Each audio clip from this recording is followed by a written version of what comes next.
Namaste, pranam to all of you. Chapter 623, sloka. Tam vidyada dukkha sanyogo viyogo yoga sanjitam sanischayena yektavya yoga anirbinna chetasa. Okay. Tam vidyada dukkha sayogo viyogo yoga sanjitam sanischayena yaktavya yoga anirbinna chetasa. So, when we are talking about yoga,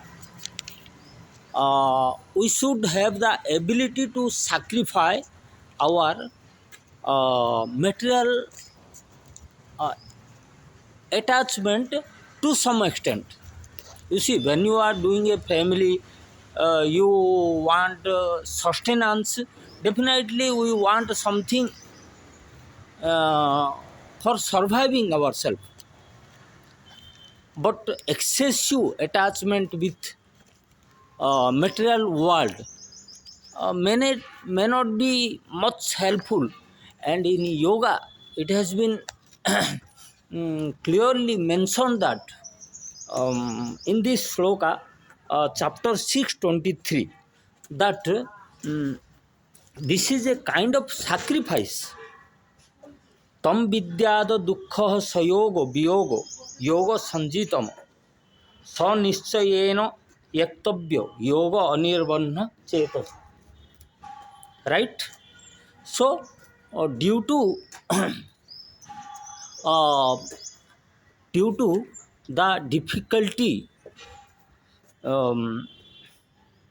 of having material happiness as a constraint for doing yoga, you have to some extent, for in the sake of doing yoga or getting united with God, you have to sacrifice that.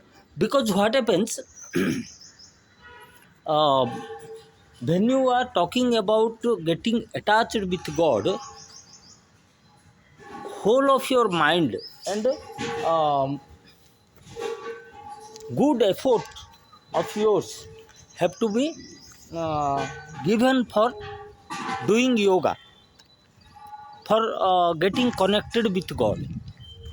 So, this is being emphasized, even though that is painful and that may not be helpful, or you may not enjoy that.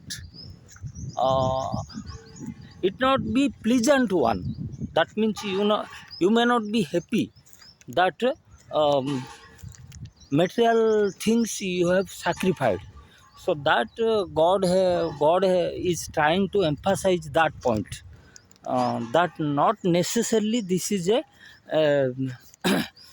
this is being a kind of happiness in you. So you have to go through a little kind of pain, right? So this is chapter 623.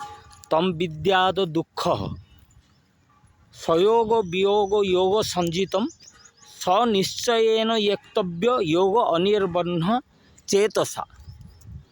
Means, to attain yoga, you have to have a little bit of sacrifice of your material things, and due to our over attachment with all the material world, we may not be happy always. So this kind of temporarily detachment with material things, even though that is ultimately helpful to us for being connected with the superpower God, but may not be a pleasant experience, God tells in this sloka. Second sloka, chapter 438, he says, Nahi jnanena sadrusya pavitra miha vidyate tatsaya yoga sansiddha kalenatmani vidyati. Nahi jnanena sadrusya pavitra miha vidyate तत्सय योग संसिद्ध कालेनात्मनि विद्यति. Okay. So in this sloka, God tries to speak that knowledge is the most purifying thing in this world, and particularly spiritual knowledge is the most purifying thing. And through Gita,